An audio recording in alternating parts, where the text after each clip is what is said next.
na milosa hinkwenu magaza na lava nga tweki Xitsonga xa ka hina mina SMS Khosa ku lehisa kumbe ku tlhantlha i siyapi malala Samuel Khosa musunguri wa nhlangano wa PVM ku nga Pfukani Vatsonga Machangana ku nga nhlangano lowu yimelaka timfanelo ta ririmi ni ndhavuko wa Xitsonga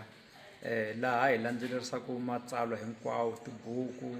vutsari bya switori bya mitlangu na ku vona leswaku ndhavuko wa hina wa xiximiwa wu tlhela wu hloniphiwa leswaku wu ringana tinxaka tin'wanyana swin'wana leswi hi swi landzelaka ngopfu hi langute ngopfu aka timhaka ta thelevhixini ku hi laha hi pfumalaka nkarhi wo ringana hi lweni ku kota ku va na mahungu ya Xitsonga ka thelevhixini hi ringetile ku endla ti-workshop laha hi fanele va SABC va dyondzisa vatsari va Vatsonga hikuva vatsari va tele leswaku switori tidyondzo ndhavuko wa hina hinkwawo humelela ka thelevhixini sweswi hi yimele timhaka ta DTT ku nga digital terrestrial television mi ta tsundzuka sweswi va sungule ku tima swihondzo swa analog leswaku va pfulela DTT kambe haleni pompo va ta tima hi n'hweti ya N'wendzamhala ku nga December se layani hi lo yimanyana katsongo leswaku hi vona leswaku loko va pfulela DTT